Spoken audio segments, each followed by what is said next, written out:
The next category, a summary of qualifications. And in this one, you can provide 3 to 8 bullet statements.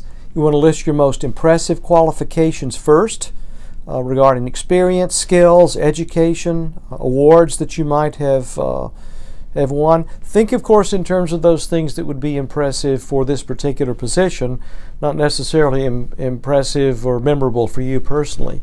Customize the statements to fit the requirements of the targeted job. Think again in terms of what this job requires and why it is that a particular qualification or skill might be more relevant to that. For instance, you might have some sort of certification or have won a competition in entrepreneurship, or in some kind of a programming, computer programming, for instance, or some certifications in use of certain types of software.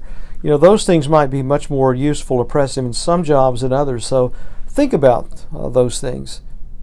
You know, I've also emphasized because we have a number of intercollegiate athletes at Faulkner, that you want to be able to articulate how it is that experience that you had working, playing football, for instance, basketball, soccer, golf, how those skills, what you learned and the experiences you had will help you be a better employee.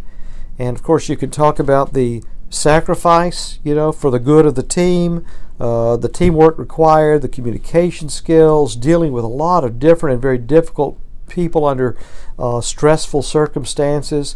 Maybe it's balancing the very difficult, say, practice and game schedules with academics and with social life and so many other things. So there's a lot to appreciate. My son, Zach, played intercollegiate soccer for Harding University when I was a faculty member there years ago. He had an ACL injury, and so I know very much, you guys that are intercollegiate athletes, you really do lay it on the line in a lot of ways, but you've got to be able to articulate that to a prospective employer and show how those experiences, which may have resulted in you sacrificing, let's say academically, you don't have the GPA in some cases maybe that you could because of the time required. You got to be able to explain how those experiences and those sacrifices have made you a better person and will make you a better employee for this company. Your education. Name your degree, the date of graduation, the institution, your major, your GPA. Give information about your studies. Don't list courses that you've had unless they are particularly relevant for that job. Now, some of you may find that you've got a GPA, let's say early on you had a slow start. Maybe that first semester, first year was a wake-up call. It may be better for you to list an overall GPA, but also to show the GPA in your major. Generally speaking, some students may struggle early on, but once they get into their major, particularly in their junior and senior years, they have better performance. They do better, and so that's important. Employers love the story of the sinner who's come to repent of his slothfulness and sinful ways.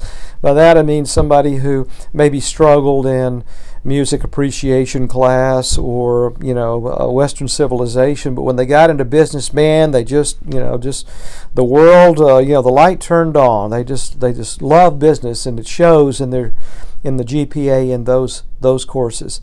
So if you've got a problem with your GPA, maybe you struggled early on getting used to college. You may want to break down your GPA into your GPA overall and your GPA in your major, or you might even show your GPA, your overall GPA, and then your GPA in your junior and senior years, something like that. Show that you've matured and you got your act together a bit. Your work experience. List your jobs, start with the most recent ones and work back. Include the employer's name and city, dates of employment, most significant title that you had. Use action verbs to describe your experience.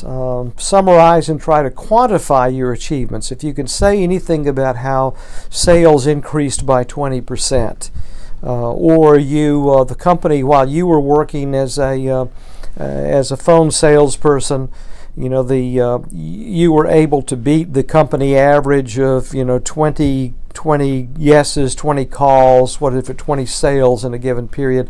Yours were 30 or something like that. If you can quantify that, it makes a difference. There's an old saying in management that says, what gets measured gets managed. And what that speaks to is just the importance of being able to quantify, improvements and merit. Here's a list of some action verbs. Now you can find these things all over the place. That is, you can find, if you do a search online, you can find the like I've got a call.